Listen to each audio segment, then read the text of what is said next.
ಎಲ್ಲ ಒಂದು SLC ವಿದ್ಯಾರ್ಥಿಗಳಿಗೆ ಟ್ರೂಸಿಕ್ PCL ಚಾನಲ್ಗೆ ಸ್ವಾಗತ. ನಾನು ಚೇತನ್ CK. ಇವತ್ತಿನ ಈ ವಿಡಿಯೋದಲ್ಲಿ ನಿಮಗೆ SLC ರಾಜ್ಯ ಮಟ್ಟದ ಪೂರ್ವಸಿದ್ಧ ಪರೀಕ್ಷೆ 2ಕ್ಕೆ ಸಮಾಜ ವಿಜ್ಞಾನ ವಿಷಯದ ಒಂದು ಪ್ರಶ್ನೆ ಪತ್ರಿಕೆ ಉತ್ತರ ಸಹಿತ ನೋಡೋಣ. ಈ ಒಂದು ಕ್ವಶನ್ ಪೇಪರು ವೆರಿ ಇಂಪಾರ್ಟೆಂಟು ನಿಮ್ಮೊಂದು ಪೂರ್ವಸಿದ್ಧ ಪರೀಕ್ಷೆ 2ಕ್ಕೆ. ಯಾಕಂದರೆ ಇದು ಬೋರ್ಡರ್ ಬಿಟ್ಟಿರುವ ಮಾಡೆಲ್ ಕ್ವಶನ್ ಪೇಪರು. ಇಲ್ಲಿ ಯಾವ ರೀತಿ ಪ್ಯಾಟರ್ನ್ ಕೊಟ್ಟಿದ್ದಾರೆ, ಇದೇ ಪ್ಯಾಟರ್ನಲ್ಲಿ ಒಂದು ಕ್ವಶನ್ ಪೇಪರ್ ಬರ್ತದೆ. ಅಷ್ಟೇ ತುಂಬ ಕ್ವಶನ್ಸ್ ರಿಪೀಟ್ ಆಗ್ತವೆ. 1 ಮಾರ್ಕ್ಸ್ 2 ಮಾರ್ಕ್ಸ್ ಎಲ್ಲ ರಿಪೀಟ್ ಆಗ್ತವೆ. ತಪ್ಪದೆ ಕೊನೆವರೆಗೆ ನೋಡ್ಕೊಳ್ಳಿ, ತುಂಬಾ ಇಂಪಾರ್ಟೆಂಟು. ಜೊತೆಗೆ ಐಡಿಯಾ ಬರ್ತದೆ ನಿಮಗೆ ಯಾವ ಕ್ವಶನ್ ಕೇಳ್ಬೋದು ಅಂತ ಐಡಿಯಾ ಬರ್ತದೆ. ತಪ್ಪದೆ ನೋಡ್ಕೊಳ್ಳಿ. ನಾವು ಸಂಪೂರ್ಣ ಪ್ರಶ್ನೆ ಪತ್ರಿಕೆ ಸಹಿತ ಉತ್ತರ ನೋಡೋಣ. ತಪ್ಪದೆ ಕೊನೆವರೆಗೆ ನೋಡಿ. ಸವಾಲ್ ಇಂಪಾರ್ಟೆಂಟ್ ಕಂಪ್ಲೀಟಾಗಿ ಮಾಹಿತಿ ಕೊಡ್ತೀನಿ, ಖಂಡಿತ ನೋಡಿ. ಓಕೆ, ಬನ್ನಿ ಇವತ್ತಿನ ಈ ಒಂದು ಶುರು ಮಾಡೋಣ. ಅದಕ್ಕೆ ಮುಂಚೆ ಯಾರೆಲ್ಲ ಫಸ್ಟ್ ಟೈಮ್ ನಮ್ಮ ಚಾನಲ್ ನೋಡ್ತಾ ಇದ್ದಾರಾ ಅಥವಾ ಚಾನಲ್ಕರು ಸಬ್ಸ್ಕ್ರೈಬ್ ಮಾಡಿಲ್ಲ, ತಪ್ಪದೆ ಈಗಲೇ ಚಾನಲ್ನ ಸಬ್ಸ್ಕ್ರೈಬ್ ಮಾಡ್ಕೊಳ್ಳಿ. ಯಾಕಂದರೆ ಇದೇ ನಿಮಗೆ ನಿಮ್ಮೊಂದು SLC ಆನ್ಯುವಲ್ ಎಕ್ಸಾಮ್ ಮುಗಿಯುವವರೆಗೆ ಎಲ್ಲ ವರ್ಷಗಳ ಪಾಸಿಂಗ್ ಪ್ಯಾಕೇಜ್ಗಳು, ಸ್ಕೋರಿಂಗ್ ಪ್ಯಾಕೇಜ್ಗಳು, ಫಿಕ್ಸ್ ಪ್ರಶ್ನೆಗಳು, ಅಷ್ಟಿಲ್ಲದೆ ಎಲ್ಲ ವರ್ಷ ಕ್ವಶನ್ ಪೇಪರ್ಗಳು ಎಲ್ಲ ಹುಡುಗರು ಇದೊಂದು ಚಾನಲ್ ಆಗ್ತವೆ. ಅವೆಲ್ಲ ಬೇಕು ಅಂತ ಅನ್ನೋರು ಈಗಲೇ ಚಾನಲ್ನ ಸಬ್ಸ್ಕ್ರೈಬ್ ಮಾಡ್ಕೊಳ್ಳಿ, ಕಡ್ಡಾಯ ಮಾಡ್ಕೊಳ್ಳಿ. ನೀವು ಮಾಡ್ಕೊಂಡ್ರೆ ಮಾತ್ರ ಎಲ್ಲ ಹುಡುಗಿಸ್ತವೆ, ಮಾಡ್ಕೊಂಡು ಮಾತ್ರ ಮಾಡಿದ್ರಾ. ಜೊತೆಗೆ ಹುಡುಗನ ಲೈಕ್ ಮಾಡಿಬಿಟ್ಟು ಎಲ್ಲ ಫ್ರೆಂಡ್ಸ್ ಶೇರ್ ಮಾಡಿ. ಎಲ್ಲ ಫ್ರೆಂಡ್ಸ್ ಬಗ್ಗೆ 10th ಖಂಡಿತ ರೂಲ್ಸ್ ಶೇರ್ ಬಿಟ್ಟು ಹೆಲ್ಪ್ ಮಾಡ್ತೀರಲ್ವಾ. ಓಕೆ, ಬನ್ನಿ ಇವತ್ತಿನ ಈ ವಿಡಿಯೋನ ಶುರು ಮಾಡೋಣ. ಇದು ಒಂದೇ ಕ್ವಶನ್ ಬರೋದು, ಇನ್ನೂ 3 ಇದು ಹೊರತಾಗಿ ಇನ್ನೂ 3 ಟೋಟಲಾಗಿ 4 ಬಿಟ್ಟಿದ್ದಾರೆ. ಇದೊಂದಾಯಿತು, ಇನ್ನೂ 3 ಅವು ಕೂಡ ಚೆನ್ನಾಗಿರ್ತಾನೆ, ತಪ್ಪ ಯಾವ ನೋಡ್ಕೊಳ್ಳಿ. SLC ಅಂತ ಪ್ಲೇಲಿಸ್ಟ್ ಇದೆ, ಅಲ್ಲಿ ಹೋದರೆ ಸಾಕು ನಿಮಗೆ ಎಲ್ಲ SLC ವಿಡಿಯೋಸ್ ಇರ್ತವೆ. ತಪ್ಪದೆ ನೋಡ್ಕೊಳ್ಳಿ. ಜೊತೆಗೆ ನಿಮಗೆ 50+ ಅಂಕಗಳೊಂದು ಪಾಸಿಂಗ್ ಪ್ಯಾಕೇಜ್ ಹಾಕಿರ್ತಾನೆ. 50+ ಅಂಕಗಳೊಂದು ಪಾಸಿಂಗ್ ಪ್ಯಾಕೇಜು, ಸ್ಕೋರಿಂಗ್ ಪ್ಯಾಕೇಜು ಅದನ್ನು ಹಾಕಿರ್ತಾನೆ. ತಪ್ಪದೆ ನೋಡ್ಕೊಳ್ಳಿ. ಆರಾಮಾಗಿ 50+ ಅಂಕಗಳನ್ನ ಗಳಿಸ್ತೀರಾ. 50+ ತಂದೆ ಬರ್ತವೆ, ನೋಡ್ಕೊಳ್ಳಿ, ಚಾನಲ್ ಇರ್ತದೆ. ನೋಡ್ತಾ ಹೋಗೋಣ. ವಿಷಯ ಸಮಾಜ ವಿಜ್ಞಾನ, ಸೋಷಿಯಲ್ ಸೈನ್ಸು. 1ನೇ ಮೇಲೆ ನಿಮಗೆ 8 ಬಹುವಾಕ್ಯ ಪ್ರಶ್ನೆ ಇರ್ತವೆ, 8 ಮಲ್ಟಿಪಲ್ ಕ್ವಶನ್ಗಳು ಇರ್ತವೆ.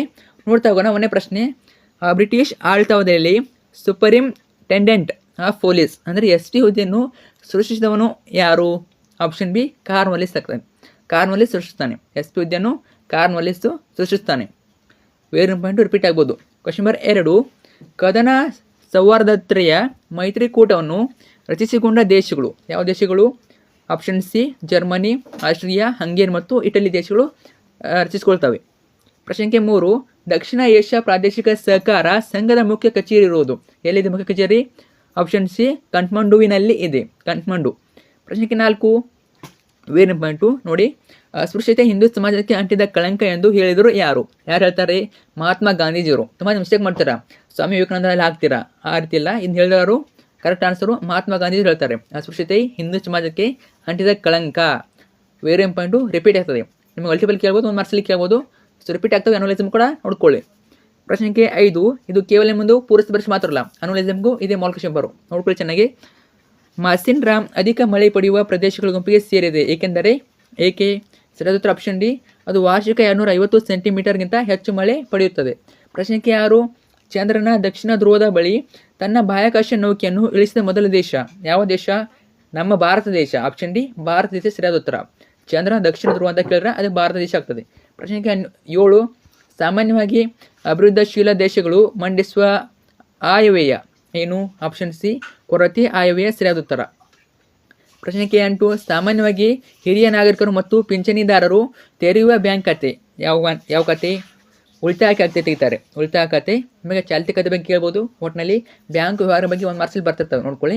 ನಂತರ 2ನೇ ಮೇನು, ಈ ಪ್ರತಿಯೊಂದು ಪ್ರಶ್ನೆಗೆ 1 ಅಂಕದಲ್ಲಿ ತರಿಸಿ.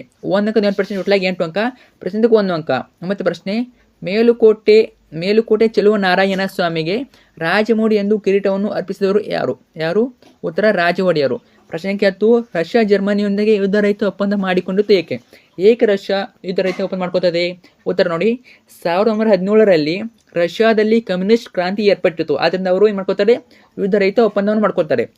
1917ರಲ್ಲಿ. ಇನ್ನು ನೆಕ್ಸ್ಟ್ ಪ್ರಶ್ನೆ ಸಂಖ್ಯೆ 11, ನರ್ಮದಾ ಬಚಾವೋ ಆಂದೋಲನವನ್ನು ಯಾವ ರಾಜ್ಯದಲ್ಲಿ ಹಮ್ಮಿಕೊಳ್ಳಲಾಯಿತು? ಯಾವ ರಾಜ್ಯ? ನರ್ಮದಾ ಬಚಾವೋ ಆಂದೋಲನವನ್ನು ಗುಜರಾತ್ ರಾಜ್ಯದಲ್ಲಿ ಹಮ್ಮಿಕೊಳ್ತಾರೆ, ಗುಜರಾತ್ ರಾಜ್ಯ. ಪ್ರಶ್ನೆ ಸಂಖ್ಯೆ 12, ಕೇರಳ ಸಾಹಿತ್ಯ ಪರಿಷತ್ ನೇತೃತ್ವ ವಹಿಸಿದ ಪರಿಸರ ಸಂರಕ್ಷಣಾ ಚಳುವಳಿಯನ್ನು ಹೆಸರಿಸಿ ಯಾವ ಚಳುವಳಿ? ಮೌನ ಕಣಿವೆ ಆಂದೋಲನ. ಪ್ರಶ್ನೆ ಸಂಖ್ಯೆ 13, ಸಾರಿಗೆ ಎಂದರೇನು? ಉತ್ತರ ವಸ್ತುಗಳು, ಸೇವೆಗಳು, ಮಾಹಿತಿ ಮತ್ತು ಸರಕುಗಳನ್ನು ಒಂದು ಸ್ಥಳದಿಂದ ಮತ್ತೊಂದು ಸ್ಥಳಕ್ಕೆ ಸಾಗಿಸುವುದನ್ನೇ ಸಾರಿಗೆ ಎನ್ನುವರು. ಪ್ರಶ್ನೆ ಸಂಖ್ಯೆ 14, ಆಸಿಯಾನ್ ASEAN ಆಸಿಯಾನ್ದ ಕೇಂದ್ರ ಕಚೇರಿ ಎಲ್ಲಿದೆ? ಎಲ್ಲಿ? ಇಂಡೋನೇಷ್ಯಾದ ಜಕಾರ್ತ್ನಲ್ಲಿ ಇದೆ. ಇಂಡೋನೇಷ್ಯಾದ ಜಕಾರ್ತು, ಅಥವಾ ನೀವು ಜಕಾರ್ತ್ ಬರೆದ್ರು ಸೇರಿದ ಉತ್ತರ. ಒಟ್ಟಿನಲ್ಲಿ ಇಂಡೋನೇಷ್ಯಾ ಬರೀರಿ, ಒಂದು ಮನಸ್ಸಿಗೆ ಕೊಡ್ತಾರೆ ನಿಮಗೆ. ಸೊ ಜಕಾರ್ತ್, ಇಂಡೋನೇಷ್ಯಾದ ಜಕಾರ್ತು. ಪ್ರಶ್ನೆ 15, ಅಧಿಕಾರ ವಿಕೇಂದ್ರೀಕರಣ ಎಂದರೇನು? ಪ್ರತಿಯೊಂದು ಹಳ್ಳಿಯ ಆಡಳಿತದ ಅಧಿಕಾರ ಹಾಗೂ ಹಳ್ಳಿಯ ಅಭಿವೃದ್ಧಿಯ ಜವಾಬ್ದಾರಿಯನ್ನು ಹಳ್ಳಿಯ ಜನರಿಗೆ ವಹಿಸಿಕೊಡುವುದೇ ಅಧಿಕಾರ ವಿಕೇಂದ್ರೀಕರಣ. ಪ್ರಶ್ನೆ 16, ಉದ್ದಿಮೆದಾರರು ಪ್ರಾಂತೀಯ ತಾರತಮ್ಯವನ್ನು ನಿವಾರಿಸಲು ಸಹಾಯ ಮಾಡುತ್ತಾರೆ ಹೇಗೆ? ಉತ್ತರ ನೋಡಿ, ಗ್ರಾಮೀಣ ಪ್ರದೇಶಗಳಲ್ಲಿ ಕೈಗಾರಿಕೆಗಳನ್ನು ಸ್ಥಾಪಿಸುವ ಮೂಲಕ ಉದ್ದಿಮೆದಾರರು ಪ್ರಾಂತೀಯ ತಾರತಮ್ಯವನ್ನು ನಿವಾರಿಸಲು ಸಹಾಯ ಮಾಡುತ್ತಾರೆ. ನಂತರ ಸೆಕೆಂಡ್ ಮೇನ್ ಬರ್ತದೆ. ಇಲ್ಲಿ ನಿಮಗೆ ಸೆಕೆಂಡ್ ಮೇನ್ ಅಲ್ಲ, ಥರ್ಡ್ ಮೇನು. ಈ ಪ್ರತಿಯೊಂದು ಪ್ರಶ್ನೆಗೂ 2 ಇಂದ 4 ಅಂಕ ಉತ್ತರಿಸಿ. ಇವು ಬಂದ್ಬಿಟ್ಟು 2 ಅಂಕದ ಪ್ರಶ್ನೆಗಳು, ಟೋಟಲಾಗಿ 8 ಇರ್ತವೆ. ಟೋಟಲ್ 16 ಮಾರ್ಕ್ಸು, ಪ್ರತಿಯೊಂದಕ್ಕೂ 2 ಅಂಕ, ಟೋಟಲ್ 8 ಕ್ವಶನ್ ಇರ್ತವೆ. ಓಕೆ, ನೋಡ್ತಾ ಹೋಗೋಣ. ಕ್ವಶನ್ ನಂಬರ್ 17 ನೋಡಿ, 17ನೇ ಪ್ರಶ್ನೆ. ಪ್ರತ್ಯಕ್ಷ ನೇಮಕಾತಿ ಮತ್ತು ಪರೋಕ್ಷ ನೇಮಕಾತಿಗಳ ನಡುವಿನ ವ್ಯತ್ಯಾಸಗಳವು? ಪ್ರತ್ಯಕ್ಷ ಮತ್ತು ಪರೋಕ್ಷ ನೇಮಕಾತಿ ವ್ಯತ್ಯಾಸಗಳಿದ್ರೆ, ಪ್ರತ್ಯಕ್ಷ ಅಂತ ಬಂದಾಗ ನಮಗೆ ನೇರ ನೇಮಕಾತಿ ಎಂದು ಕರೆಯುತ್ತಾರೆ. ಅರ್ಹ ಅಭ್ಯರ್ಥಿಗಳನ್ನು ಸ್ಪರ್ಧಾತ್ಮಕ ಪರೀಕ್ಷೆಗಳ ಮೂಲಕ ಆಯ್ಕೆ ಮಾಡುವುದೇ ನೇರ ನೇಮಕಾತಿ. ಅಭ್ಯರ್ಥಿಗಳು ಕೆಲವು ಅರ್ಹತೆಗಳನ್ನು ಹೊಂದಿರಬೇಕು. ಅರ್ಹತೆ ನಿಮಗೆಲ್ಲ ಕೇಳೋದಿಲ್ಲ, ಅರ್ಥ ಪರೀಕ್ಷೆ ಬರೀರಿ. ಅಭ್ಯರ್ಥಿಗಳು ಕೆಲವು ಅರ್ಹತೆಗಳನ್ನು ಹೊಂದಿರಬೇಕು. ಇನ್ನು ಪರೋಕ್ಷ ಅಂತ ಬಂದಾಗ ಆಂತರಿಕ ನೇಮಕಾತಿ ಎಂದು ಕರೆಯುವರು. ಈಗಾಗಲೇ ಹುದ್ದೆಯಲ್ಲಿ ಇರುವವರನ್ನು ವಿದ್ಯಾರ್ಥಿ ಮತ್ತು ಸೇವಾ ಹಿರಿತನದ ಮೇಲೆ ಹುದ್ದೆಗೆ ನೇಮಕ ಮಾಡುವುದೇ ಪರೋಕ್ಷ ನೇಮಕಾತಿ. ಪದೋನ್ನತಿ ಮತ್ತು ಬಡ್ತಿ ವಿಧಾನವಾಗಿದೆ. ಈಗಾಗಲೇ ಯಾರಿರ್ತಾರೆ ಜಾಬ್ನಲ್ಲಿ ಅವ್ರನ್ನ ಉನ್ನತ ಹುದ್ದೆಗೆ ಟ್ರಾನ್ಸ್ಫರ್ ಮಾಡ್ತಾರೆ ಅಷ್ಟೇ, ಅರ್ಥ ಆಯ್ತಾ? ನಂತರ ಅಥವಾ ಕ್ವಶನ್ ಕೊಟ್ಟಿದ್ದಾರೆ ನೋಡಿ, ವಿಶ್ವಸಂಸ್ಥೆಯ ಆರ್ಥಿಕ ಮತ್ತು ಸಾಮಾಜಿಕ ಸಮಿತಿಯ ಕಾರ್ಯಗಳವು? ವಿಶ್ವಸಂಸ್ಥೆಯ ಆರ್ಥಿಕ ಮತ್ತು ಸಾಮಾಜಿಕ ಕಾರ್ಯಗಳು ಕೇಳಿದ್ದಾರೆ ನೋಡಿ, ಇವೆಲ್ಲ ಬರ್ತವೆ. ಅಂತಾರಾಷ್ಟ್ರೀಯ ಆರ್ಥಿಕ ಸಾಮಾಜಿಕ ಸಂಸ್ಕೃತಿ, ಶೈಕ್ಷಣಿಕ, ಆರೋಗ್ಯ ವಿಷಯಗಳ ಅಧ್ಯಯನ ಹಾಗೂ ವರದಿ. ನಿರಾಶ್ರಿತರು, ಮಹಿಳೆಯರ ಸ್ಥಾನಮಾನ, ವಸತಿ ಸಮಸ್ಯೆ ಮುಂತಾದ ವಿಚಾರಗಳು ಸಮಿತಿಯ ಕಾರ್ಯವ್ಯಾಪ್ತಿಯಲ್ಲಿವೆ. ಮಾನವ ಹಕ್ಕುಗಳ ಹಾಗೂ ಮೂಲಭೂತ ಸ್ವಾತಂತ್ರ್ಯಗಳ ಬಗ್ಗೆ ಶಿಫಾರಸು. ಇವೆಲ್ಲ ಪಾಯಿಂಟ್ಸ್ ಬರ್ತವೆ, ನೋಡ್ಕೊಳ್ಳಿ. ಉಡನ್ ಪಾಸ್ಬಿಟ್ಟು ಕ್ವಶನ್ ನೋಡ್ಕೊಳ್ಳಿ. ನಂತರ ಕ್ವಶನ್ ನಂಬರ್ 18, ಬಾಲ ಕಾರ್ಮಿಕತೆಯನ್ನು ತಡೆಯುವುದು ಅಗತ್ಯವಾಗಿದೆ ಏಕೆ? ನೋಡಿ, ನಿಮಗೆ ಇಲ್ಲೊಂದು ಪಾಯಿಂಟ್ ಹೇಳ್ತೀನಿ, ಎಷ್ಟು ಬರಬೇಕಂತ. 2 ಮಾರ್ಕ್ಸಿಗೆ 4 ಪಾಯಿಂಟ್ ಬರಬೇಕು. 2 ಮಾರ್ಕ್ಸಿಗೆ 4 ಪಾಯಿಂಟ್ ಬರಬೇಕು. 3 ಮಾರ್ಕ್ಸಿಗೆ 6 ಪಾಯಿಂಟು, 3 ಮಾರ್ಕ್ಸಿಗೆ 6 ಪಾಯಿಂಟು, 4 ಮಾರ್ಕ್ಸಿಗೆ 8 ಪಾಯಿಂಟು. ಈ ರೀತಿ ಎಕ್ಸಾಮ್ನಲ್ಲಿ ಆನ್ಸರ್ ಬರಬೇಕು, ಅರ್ಥ ಆಯ್ತಾ? 2 ಮಾರ್ಕ್ಸಿಗೆ 4, 3 ಮಾರ್ಕ್ಸಿಗೆ 6, 4 ಮಾರ್ಕ್ಸಿಗೆ 8 ಪಾಯಿಂಟು, ಅರ್ಥ ಆಯ್ತಾ? ಪ್ರತಿ ಪಾಯಿಂಟ್ಗೆ 6 ಅಂಕ ಕೊಡ್ತಾರೆ, ಅರ್ಥ ಆಯ್ತು ಅನ್ಕೋತೀನಿ. ಕ್ವಶನ್ ನಂಬರ್ 18, ಬಾಲ ಕಾರ್ಮಿಕತೆಯನ್ನು ತಡೆಯುವುದು ಅಗತ್ಯವಾಗಿದೆ ಏಕೆ? ನೋಡ್ಕೊಳ್ಳುತ್ತಿರಲ್ಲ. ಮಕ್ಕಳ ಅಗತ್ಯತೆಗಳ ಬಗ್ಗೆ ಕಾಳಜಿ ಇರುವುದಿಲ್ಲ. ದೈಹಿಕವಾಗಿ, ಮಾನಸಿಕವಾಗಿ ಹಿಂಸಿಸುವುದು, ಅನಾರೋಗ್ಯ, ಪೌಷ್ಟಿಕಾಹಾರ ಕೊರತೆ, ವೈದ್ಯಕೀಯ ಸೌಲಭ್ಯಗಳ ಕೊರತೆ, ಒತ್ತಾಯದ ದುಡಿತ, ಆರ್ಥಿಕ ಮತ್ತು ಸಾಮಾಜಿಕ ಶೋಷಣೆ, ಮಕ್ಕಳ ಬಾಲ್ಯವನ್ನು ಕಸಿದುಕೊಳ್ಳಲಾಗುತ್ತದೆ. ಇದರಲ್ಲಿ ಯಾವುದಾದ್ರು 4 ಬರೆದರೂ ಸಾಕು, ಪ್ರತಿಯೊಂದಕ್ಕೂ 6 ಅಂಕ. ಮತ್ತೊಂದು ಕ್ವಶನು ನೋಡಿ, ಇಲ್ಲಿ ಅವೆಲ್ಲ ಕ್ವಶನ್ ಅಥವಾ ಕ್ವಶನ್ ಇರ್ತವೆ. ಅಥವಾ ಕ್ವಶನ್ ಯಾವುದು? ನಿರುದ್ಯೋಗವು ಒಂದು ಗಂಭೀರ ಸಾಮಾಜಿಕ ಸಮಸ್ಯೆಯಾಗಿದೆ ಏಕೆ? ಬಡತನ, ಅನಾರೋಗ್ಯ, ಭ್ರಷ್ಟಾಚಾರ, ಕೌಟುಂಬಿಕ ವಿಘಟನೆ, ಮೋಸ, ವಂಚನೆ, ಕಳ್ಳತನ, ವ್ಯಭಿಚಾರ. ನೋಡಿ, ಇದೇ ರೀತಿ ನಾವು ಪಾಯಿಂಟ್ಸಸ್ ಬರೀರಿ. ಯಾವುದೇ ಕಾರಣಕ್ಕೂ ಪ್ಯಾರಾಗ್ರಾಫ್ ಬರೋಕೋಬೇಡಿ, ಮಾರ್ಕ್ಸ್ ಕಡಿಮೆ ಕೊಡ್ತಾರೆ. ಈ ರೀತಿ ಪಾಯಿಂಟ್ಸ್ ಬರೆದ ನಮಗೆ ನೀಟಾಗಿ ಅನಿಸೋದ್ರ ಜೊತೆಗೆ ಫುಲ್ ಮಾರ್ಕ್ಸ್ ಕೊಡ್ತಾರೆ. ಕ್ವಶನ್ ನಂಬರ್ 19, 3ನೇ ಆಂಗ್ಲೋ ಮರಾಠ ಯುದ್ಧದ ಪರಿಣಾಮಗಳು. ಎಲ್ಲ ಪರಿಣಾಮ ಆಗ್ತವೆ ನೋಡಿ. ಬ್ರಿಟಿಷರು ಪೇಶ್ವೆ ಪದವಿಯನ್ನು ರದ್ದುಗೊಳಿಸಿದರು. ಬಾಜಿರಾಯನಿಗೆ ವಿಶ್ರಾಂತಿ ವೇತನ ನೀಡಿದರು. ಶಿವಾಜಿಯ ವಂಶಸ್ಥ ಪ್ರತಾಪ ಸಿಂಹನನ್ನು ಸತಾರಾದಲ್ಲಿ ಪ್ರತಿಷ್ಠಾಪಿಸಿದರು. ಈ ಮೂಲಕ ಮರಾಠರ ಪ್ರತಿರೋಧವನ್ನು ನಿಗ್ರಹಿಸಿದರು. ಪ್ರಶ್ನೆ 20, ಪಾಂಡಿಚೇರಿಯನ್ನು ಫ್ರೆಂಚರಿಂದ ಹೇಗೆ ಮುಕ್ತಗೊಳಿಸಲಾಯಿತು? ಹೇಗೆ ನೋಡಿ, ಸ್ವತಂತ್ರ ನಂತರವು ಪಾಂಡಿಚೇರಿ, ಕಾರೈಕಲ್, ಮಾಹೆ, ಚಂದ್ರನಗರಗಳು ಫ್ರೆಂಚರ ವಸಾಹತುಗಳಾಗಿದ್ದವು. ಫ್ರೆಂಚರು ಇವುಗಳ ಮೇಲಿನ ಹಿಡಿತವನ್ನು ಮತ್ತಷ್ಟು ಹೆಚ್ಚಿಸಿದವರು. ಕಾಂಗ್ರೆಸ್ ಮತ್ತು ಕಮ್ಯುನಿಸ್ಟ್ ಇತರ ಸಂಘಟನೆಗಳಿಂದ ಹೋರಾಟ. 1954ರಲ್ಲಿ ಭಾರತಕ್ಕೆ ಸೇರ್ಪಡೆ. 1962ರಲ್ಲಿ ಪಾಂಡಿಚೇರಿ ಕೇಂದ್ರಾಡಳಿತ ಪ್ರದೇಶವಾಯಿತು. ನಂತರ 21, ಭಾರತದಲ್ಲಿ ವಿವಿಧ ಪ್ರಕಾರದ ನೀರಾವರಿ ಪದ್ಧತಿಗಳು ಬಳಕೆಯಲ್ವೇ ಏಕೆ? ಉತ್ತರ ನೋಡಿ, ನೀರಿನ ಲಭ್ಯತೆ ಪ್ರದೇಶದಿಂದ ಪ್ರದೇಶಕ್ಕೆ ವ್ಯತ್ಯಾಸವಾಗಿದೆ. ನೀರಿನ ಲಭ್ಯತೆ ಕಾಲದಿಂದ ಕಾಲಕ್ಕೆ ವ್ಯತ್ಯಾಸವಾಗಿದೆ. ಅಸಮಾನ ಮಳೆಯ ಹಂಚಿಕೆ. ಮಳೆಯು ಅನಿಶ್ಚಿತ ಹಾಗೂ ನಿಯತಕಾಲಿಕವಾಗಿದೆ. ಕಡಿಮೆ ಮಳೆ ಬೀಳುವ ಪ್ರದೇಶದಲ್ಲಿ ಮತ್ತು ವ್ಯವಸಾಯವು ಅತ್ಯಂತ ಪ್ರಧಾನವಾಗಿರುವ ಕಡೆ ನೀರಾವರಿ ಅವಶ್ಯಕ. ನಂತರ 22, ಹತ್ತಿ ಬೆಳೆ ಬೇಸಾಯಕ್ಕೆ ಅಗತ್ಯವಾದ ಭೌಗೋಳಿಕ ಅಂಶಗಳು ಕೇಳಿದರೆ ನೋಡಿ, ಆನ್ಸರು ಖಾರಿಫ್ ಬೆಳೆಯಾಗಿದೆ. 20 ಸೆಲ್ಸಿಯಸ್ನಿಂದ 25 ಸೆಲ್ಸಿಯಸ್ ಉಷ್ಣಾಂಶ, 75ರಿಂದ 150 ಸೆಂಟಿಮೀಟರ್ಗಿಂತ ಹೆಚ್ಚು ಮಳೆ. ಕಪ್ಪು ಮಣ್ಣು ಮತ್ತು ಮೆಕ್ಕಲು ಮಣ್ಣು ಸೂಕ್ತ. ಪ್ರಶ್ನೆ 23, ನೀತಿ ಆಯೋಗದ ದೇವದೇಶಗಳನ್ನು ವಿವರಿಸಿ. ನೋಡ್ಕೊಳ್ಳಿ, ಯಾರು ಬರ್ತಂತ ವಿಡಿಯೋ ಆನ್ಸರ್ ನೋಡ್ಕೊಳ್ಳಿ. 24, ಗ್ರಾಹಕರ ಶೋಷಣೆ ಕಾರಣಗಳೇನು? ಗ್ರಾಹಕರ ಶೋಷಣೆಗಳಿಗೆ ಕಾರಣ ಆಗ್ತವೆ. ಬದಲಾದ ಮಾರಾಟ ವಿಧಾನ, ಗ್ರಾಹಕರ ಪೂರೈಕೆದಾರರ ನಡುವಿನ ನೇರ ವ್ಯವಹಾರ ಇಲ್ಲ, ಮಧ್ಯವರ್ತಿಗಳಿಂದ ಬೆಲೆ ನಿರ್ಧಾರ, ಮಾಹಿತಿ ತಂತ್ರಜ್ಞಾನ ಬೆಳವಣಿಗೆ, ಟೆಲಿಶಾಪಿಂಗ್ ಇವೆಲ್ಲ ಆಗ್ತವೆ. ನಂತರ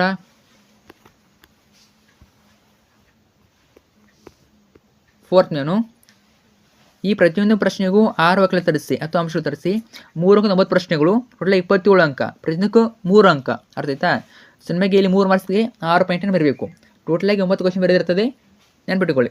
25 ನೋಡಿ, ಪ್ಲಾಸ್ಟಿಕ್ ಅದನ್ನು ಕಾರಣ ಮತ್ತು ಪರಿಣಾಮ ವಿವರಿಸಿ. ವೇರಿಯಂ ಪಾಯಿಂಟು ಪ್ಲಾಸ್ಟಿಕ್ ಬಕ್ಸಾರ್, ಈ ಒಂದು ಬಂದು ಬರ್ತದೆ. ವೇರಿಯಂ ಪಾಯಿಂಟು ಪ್ಲಾಸ್ಟಿಕ್ ಅದನ್ನು ಕಾರಣ ಮತ್ತು ಪರಿಣಾಮ ನೋಡ್ಕೊಳ್ಳಿ, ಬಕ್ಸಾರ್ ಅದನ್ನು ಕಾರಣ ಮತ್ತು ಪರಿಣಾಮ ನೋಡ್ಕೊಳ್ಳಿ. ಪ್ಲಾಸ್ಟಿಕ್ ಅನ್ನೋಕ್ಕೆ ಕಾರಣಗಳು ತುಂಬಾ ಈಸಿವೆ. ದಸ್ತಗಳು ದುರುಪಯೋಗ, ಅನುಮತಿ ಇಲ್ಲದೆ ಕೋಟೆ ದುರಸ್ತಿ, ಕಪ್ಪು ಕೊನೆಯ ದುರಂತ. ಇನ್ನು ಪ್ಲಾಸ್ಟಿಕ್ ಅನ್ನ ಪರಿಣಾಮ ನೋಡಿ, ಮೀರ್ ಜಾಫರ್ ಬಂಗಾಳ ನವಾಬನಾದನು. ಕಂಪನಿಯು ಬಂಗಾಳ ಪ್ರಾಂತ್ಯದಲ್ಲಿ ವ್ಯಾಪಾರ ನಡೆಸಲು ಅನಿರ್ಬಂಧಿತ ಹಕ್ಕನ್ನು ಪಡೆಯಿತು. ಮೀರ್ ಜಾಫರ್ ಕಂಪನಿಗೆ 17,70,00,000 ರು ನೀಡಿದನು. ಭಾರತೀಯರಲ್ಲಿದ್ದ ಅನೈಕ್ಯತೆ, ಅಸಂಘಟನೆ ಮತ್ತು ವ್ಯಾಪಾರ ವರ್ಗದ ಲೋಭಿತನನ್ನು ಪ್ರದರ್ಶಿಸಿತು.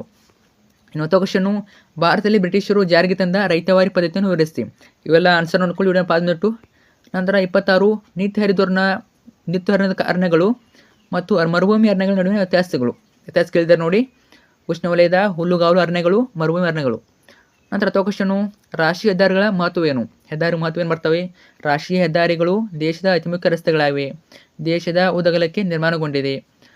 ಬೇರೆ ಬೇರೆ ರಾಜ್ಯಗಳ ರಾಜಧಾನಿಗಳು, ಪ್ರಮುಖ ಬಂದರುಗಳು ಮತ್ತು ಕೈಗಾರಿಕಾ ನಗರಗಳ ಜೊತೆ ಸಂಪರ್ಕ ಕಲ್ಪಿಸುತ್ತವೆ. ನಿರ್ಮಾಣ ಮತ್ತು ನಿರ್ವಹಣೆಯ ಜವಾಬ್ದಾರಿ ಕೇಂದ್ರ ಸರ್ಕಾರದಾಗಿದೆ.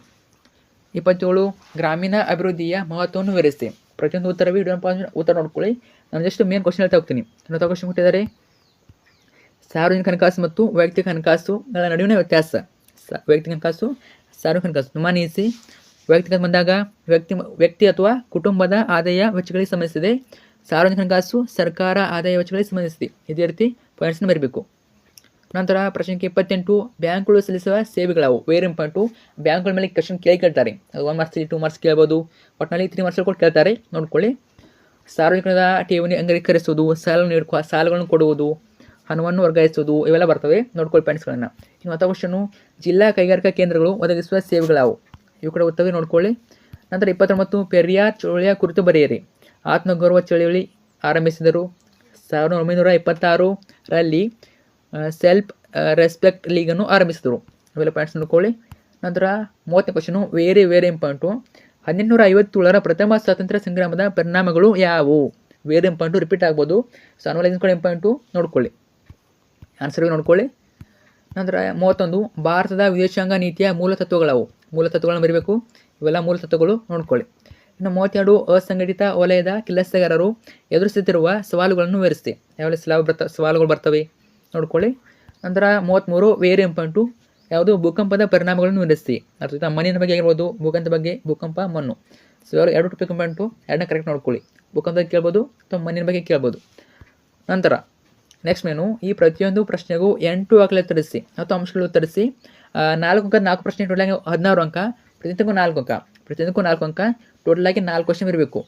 34, ನಾಲ್ವಡಿ ಕೃಷ್ಣರಾಜ ಒಡೆಯರ ಆಡಳಿತವು ಮೈಸೂರನ್ನು ಒಂದು ಮಾದರಿ ರಾಜ್ಯವನ್ನಾಗಿ ಮಾಡಿತು ಅಥವಾ ಮಾರ್ಪಡಿಸಿ ಕೊಡ್ತಾರೆ, ಸಮರ್ಥಿಸಿ. ನೋಡ್ಕೊಳ್ಳಿ ಪಾಯಿಂಟ್ಸ್ಗಳು. 3 ಮಾರ್ಕ್ಸಿಗೆ 6 ಪಾಯಿಂಟ್ ಬರೋದು ಸಾಕು. 4 ಮಾರ್ಕ್ಸಿಗೆ 8 ಪಾಯಿಂಟ್ ಬರಬೇಕು. Okay, 8 point. ನಂತರ ಕ್ವಶನು, ಸತ್ಯಶೋಧಕ ಸಮಾಜವು ಭಾರತೀಯ ಸಮಾಜವನ್ನು ಸುಧಾರಿಸುವಲ್ಲಿ ಪ್ರಮುಖ ಪಾತ್ರ ವಹಿಸಿತು, ಸಮರ್ಥಿಸಿ. ನೋಡಿ, ಮಣ್ಣಿನ ಕೇಳಿದಾರೆ ನೋಡಿ. 35, ಮಣ್ಣಿನ ಸವೆತವನ್ನು ನಾವು ಹೇಗೆ ತಡೆಗಟ್ಟಬಹುದು? ಮಣ್ಣಿನ ಮೇಲೆ ಕ್ವಶನ್ ಬರ್ತದೆ, ಒಂದು ನೋಡ್ಕೋ ಚೆನ್ನಾಗಿ. ನಂತರ ಕ್ವಶನು, ಭಾರತದಲ್ಲಿ ಕೈಗಾರಿಕೆಗಳು ಕೆಲವೇ ಪ್ರದೇಶಗಳಲ್ಲಿ ಸ್ಥಾಪಿತಗೊಂಡಿವೆ ಏಕೆ? ಇದು ಕೂಡ ಆನ್ಸರ್ ಇದೆ, ನೋಡ್ಕೊಳ್ಳಿ. ನಂತರ 36, ಭಾರತ ಸ್ವಾತಂತ್ರ್ಯ ಹೋರಾಟದಲ್ಲಿ ಮಂದಗಾಮಿಗಳ ಪಾತ್ರವನ್ನು ವಿವರಿಸಿ. ತೀವ್ರಗಾಮಿಗಳು ಮತ್ತು ಮಂದಗಾಮಿಗಳು ಎರಡೊಂದು ಕೇಳ್ತಾರೆ, ಪಾತ್ರ ನೋಡ್ಕೊಳ್ಳಿ. ನಂತರ 37, ಭಾರತದಲ್ಲಿ ಇತ್ತೀಚೆಗೆ ಮಹಿಳೆಯರ ಸ್ಥಾನಮಾನಗಳಲ್ಲಿ ಸುಧಾರಣೆ ಆಗುತ್ತದೆ ಏಕೆ? ವೆರಿ ಇಂಪಾರ್ಟೆಂಟು, ಮಹಿಳೆಯರ ಸ್ಥಾನಮಾನ, ಮಹಿಳೆಯರ ಸ್ಥಾನಮಾನ ಬಗ್ಗೆ ಕೇಳ್ತಾರೆ, ಆಗ್ತೈತಾ? ಮಹಿಳೆಯರ ಸ್ಥಾನಮಾನ ಬಗ್ಗೆ ನೋಡ್ಕೊಳ್ಳಿ. ಸೊ ಕೂಡ ಇಂಪಾರ್ಟೆಂಟ್ ಕ್ವಶನ್ಗಳು. ನಂತರ ನೆಕ್ಸ್ಟ್ ಯಾವುದು? ನಕ್ಷೆ ಕೊಡ್ತಾರೆ. ನಿಮಗೆ ನೀಡಿರುವ ಭಾರತ ನಕ್ಷೆಯಲ್ಲಿ ಕೆಳಗಿನವುಗಳಲ್ಲಿ ಯಾವುದಾದ್ರೂ 5 ಗುರುತಿಸಿ. ನಿಮಗೆ ಕೊಡ್ತಾರೆ 10 ಕೊಡ್ತಾರೆ ಅನ್ಕೋತೀನಿ. 10ರಲ್ಲಿ ನೀವು 5 ಗುರುತಿಸಬೇಕು. ನಿಮ್ಮ ನಕ್ಷೆ ಕೂಡ ಅವ್ರು ಕೊಡ್ತಾರೆ, ನೋಡ್ಕೊಳ್ಳಿ ಯಾರು ಕೊಟ್ಟಿದ್ದಾರೆ ಅಂತ. ಇವೆಲ್ಲ ಇಂಪಾರ್ಟೆಂಟು, ನಾನು ಬಿಟ್ಟಿದ್ದೀನಿ ನಿಮ್ಮ ಚಾನಲಲ್ಲಿ. 4 ಲಕ್ಷ ನೋಡ್ಕೊಳ್ಳಿ, ಅರ್ಥ ಆಯ್ತಾ? 4 ನೋಡ್ಕೊಂಡ್ರೆ ನೀವು ಆರಾಮಾಗಿ ಯಾವೆಲ್ಲ ನಕ್ಷೆಯಲ್ಲಿ ಸ್ಥಳಗಳಿರ್ತಾರೆ ಗುರುತಿಡಿಬೋದು, ಅರ್ಥ ಆಯ್ತಾ? ಐದನ್ನು ಗುರುತಿಸಿ ಉತ್ಕಲ ತೀರ ಮತ್ತು ಕರ್ನಾಟಕ ಸಂಕ್ರಾಂತಿ ವೃತ್ತ, ಕನ್ಯಾಕುಮಾರಿ, ಕೋಸಿ ಯೋಜನೆ, ಸೂರತ್, ಕೋಲ್ಕತ್ತಾ, ಅರಾವಳಿ ಬೆಟ್ಟಗಳು, ಶ್ರೀನಗರ, ಕಾನ್ಪುರ್, ಆಮೇಲೆ ಲಾತೂರ್ ಇವೆಲ್ಲ ನೋಡ್ಕೊಳ್ಳಿ. ಆಮೇಲೆ ನೀವಾದರೂ ವೃಶ್ಚಿಕ ಚೇತನ ಆಗಿದ್ದರೆ ಈ ಕ್ವಶನ್ನ ಬರಿಬೋದು. ಇಲ್ಲ ಅಂದರೆ ನಾರ್ಮಲ್ ಕ್ವಶನ್ನು ಎಲ್ಲ ಸ್ಟೂಡೆಂಟ್ಸ್ಗೆ ಇದಿರ್ತದೆ. ಓಕೆ, ನೋಡ್ಕೊಳ್ಳಿ. ಜೂಮ್ ಮಾಡ್ತೀನಿ, ತೋರಿಸ್ತೀನಿ ನಿಮಗೆ. ಸ್ಥಳಗಳು ಇಲ್ಲಿ ಬರ್ತಾವೆ ನೋಡಿ. ಸೊ ಎ ಬಿ ಅಂತ ಹಾಕಿದ್ದಾರೆ. ಈ ರೀತಿ ಸ್ಥಳಗಳು ಬರ್ತವೆ ನೋಡ್ಕೊಳ್ಳಿ. ಇದ್ರ ಜೊತೆಗೆ ಇನ್ನೂ 3 ಇವೆ ಕ್ವಶನ್ ಪೇಪರು. ಇದು ಒಂದೇ, ಇನ್ನೂ 3 ಇವೆ ಮಾಲ್ ಕ್ವಶನ್ ಪೇಪರ್ಸು. ಅವ್ನು ನೋಡ್ಕೊಳ್ಳಿ ಚೆನ್ನಾಗಿರ್ತೀನಿ. ಅದ್ರ ಜೊತೆಗೆ 50+ ಅಂಕ ಅಂತ 50+ ಅಂತ ಒಂದು ಕ್ವಶನ್ ಹಾಕಿದ್ದೀನಿ. ಅರ್ಥ ಆಯ್ತಾ? ನೋಡ್ಕೊಳ್ಳಿ ಸಾಕು. ಆರಾಮಾಗಿ 50+ ತನಕ ಬರ್ತವೆ. ಸೊ ಅಲ್ಲಿ ಹೇಳಿದೆ ನಿಮಗೆ ಯಾವ ಕ್ವಶನ್ ಬರ್ತವೆ, ಇಂಪಾರ್ಟೆಂಟ್ ಯಾವಲ್ಲ ಅಂತ. ತಪ್ಪದೆ ನೋಡ್ಕೊಳ್ಳಿ, ಚಾನಲ್ ಇರ್ತದೆ. ಓಕೆ, ಸೊ ಇಷ್ಟು ಏನು ಪ್ರಶ್ನೆ ಪತ್ರಿಕೆ. ಈಗಾಗಲೇ ಚಾನಲ್ ನಿಮಗೆ ಸಮಾಜ ವಿಜ್ಞಾನ ಆಗಿರ್ಬೋದು ಎಲ್ಲ ವಿಷಯದ್ದು ಪಾಯ್ಸಿನ ಬಗ್ಗೆ ಇರ್ತವೆ, ಸ್ಕೋರಿಂಗ್ ಬಗ್ಗೆ ಇರ್ತವೆ. ತಪ್ಪದೆ ನೋಡ್ಕೊಳ್ಳಿ, ಫ್ರೆಂಡ್ಸ್ ಶೇರ್ ಮಾಡಿ. Thank you so much.